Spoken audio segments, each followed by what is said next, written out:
And we're live. Hey, good morning, everyone. Welcome to Tuesday. I hope you're having a good morning so far. If this is your morning when you're watching, people watch all different times of the day.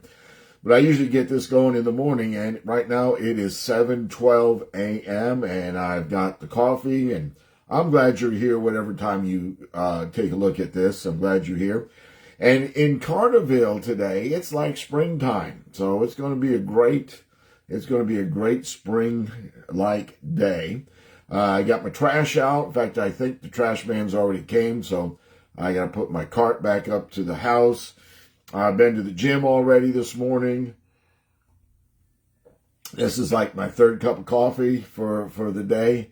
But anyway, I'm going to invite you to just come have a seat, sit around.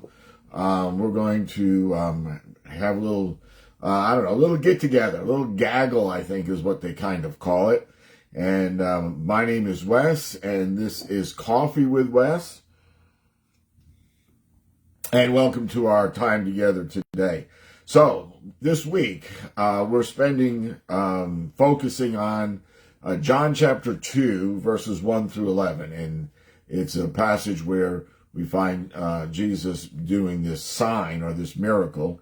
And our verses for today are verses 6 and 7. And in this, Jesus gives instruction. So what has happened is that Mary and Jesus and the disciples, and sometimes we forget that, are at this wedding in Cana. We don't know exactly where Cana, that village is, but probably, I think it's about 7 miles, north of Nazareth. But it's close by. And they're at this wedding, and all of a sudden the wine runs out, and Mary somehow has some kind of connection to all of this, and so this community this culture that they live in is based on honor and shame. To run out of wine at a wedding is like shame, shame, shame.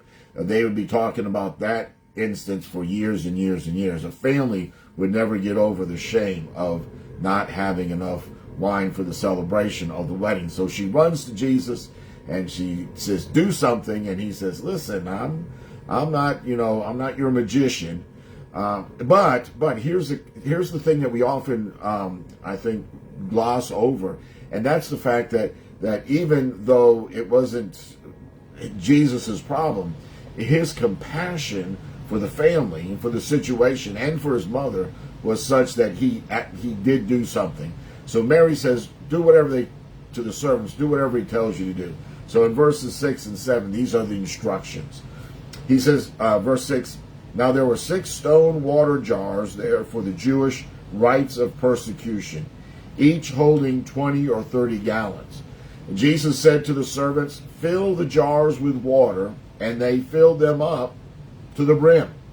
So let's unpack this for just a quick second. So Jesus is using what is available, the ordinary, stone jars meant for ritual washing.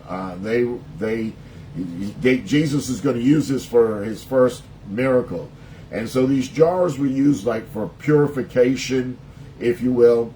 And Jesus takes them and transforms them into vessels that bring about celebration. Here's what this teaches us.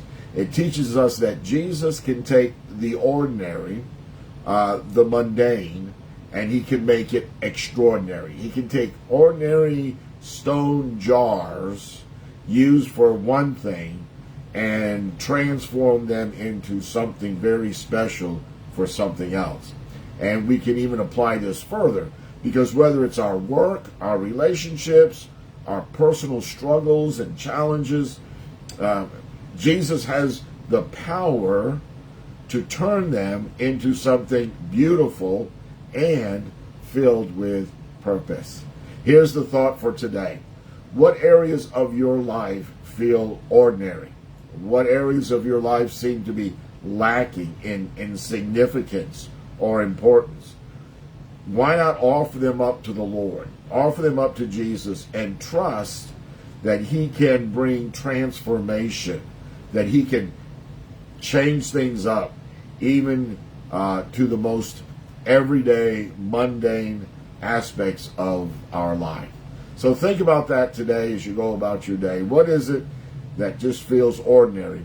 Offer it up to the Lord, and He can make it extraordinary or extraordinary. Okay, folks, thanks for tuning in today. Have a great Tuesday. Get out there. I got to get my trash can up, and I get started on my day. Get started on the day, and we'll look forward to seeing you tomorrow morning. Bye-bye.